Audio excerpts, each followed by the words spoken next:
எல்லாருக்கும் வணக்கம். Welcome to விண்மீன் சமையல். இன்றைக்கி நம்ம வீடியோவில் முட்டை பரோட்டா எப்படி பண்ணுறதுன்னு தான் பார்க்க போகிறோம். முட்டை பரோட்டா பண்ணுறதுக்கு நான் 3 பரோட்டா எடுத்திருக்கேன். இப்போ அதை நம்ம சின்ன சின்னதாக இந்த மாதிரி கட் பண்ணி எடுத்து வச்சுக்கலாம்.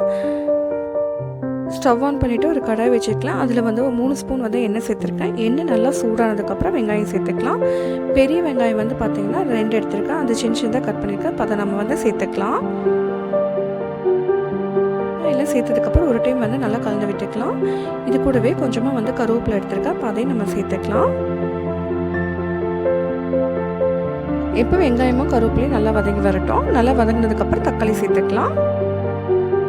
பாருங்கள், வெங்காயம் நல்லா வதங்கிடுச்சு. இப்போ தக்காளி சேர்த்துக்கலாம். தக்காளி நான் 2 தக்காளி எடுத்துருக்கேன்.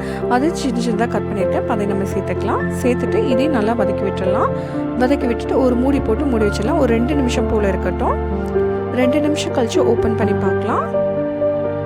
பாருங்கள், தக்காளி நல்லா மசிஞ்சு வந்திருக்கேன். இப்போ அதையும் ஒரு டைம் நல்லா கலந்து விட்டுடலாம். கலந்து விட்டுட்டு நம்ம மசாலா சேர்த்துக்கலாம். ஒரு ஸ்பூன் சிக்கன் மசாலா எடுத்துருக்கேன், சேர்த்துக்கலாம். இது கூட 1/2 ஸ்பூன் மிளகாய்த்தூள், 1/4 ஸ்பூனுக்கு கம்மியாக மஞ்சத்தூள், இது கூட தேவையான அளவுக்கு உப்பு சேர்த்துக்கலாம். சேர்த்துட்டு இப்போ அதையும் நல்லா கலந்து விட்டுக்கலாம். மசாலாலாம் நல்லா பச்சை வாசனை போகிற அளவுக்கு நல்லா வதக்கி விட்டுக்கலாம். பாருங்கள், இப்போ எல்லாம் நல்லா வதங்கிடுச்சு. இப்போ 2 முட்டையை உடச்சி வச்சுருக்கேன். இப்போ அதை நம்ம சேர்த்துக்கலாம். சேர்த்துட்டு இதையும் நல்லா கலந்து விட்டுக்கோங்க.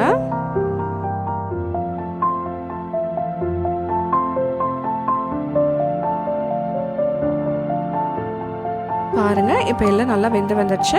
இப்போ ஸ்டவ்வை சிம்மில் வச்சுட்டு நம்ம கட் பண்ணி வச்சுருந்த பரோட்டாவை இதில் சேர்த்துக்கலாம். சேர்த்துட்டு இப்போ அதையும் நல்லா கலந்து விட்டுக்கோங்க.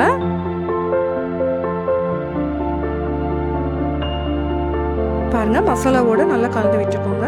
அவ்வளோதான், சுறு சூப்பராக முட்டை பரோட்டா ரெடி ஆயிடுச்சு. நீங்களும் கண்டிப்பாக உங்கள் வீட்டில் இதே மாதிரி ட்ரை பண்ணி பாருங்கள். இந்த வீடியோ கண்டிப்பாக உங்களுக்கு பிடிச்சிருந்தா லைக் பண்ணுங்கள், ஷேர் பண்ணுங்கள், விண்மீன் சமையலுக்கு சப்ஸ்கிரைப் பண்ணுங்கள். தேங்க்ஸ் ஃபார் வாட்சிங்.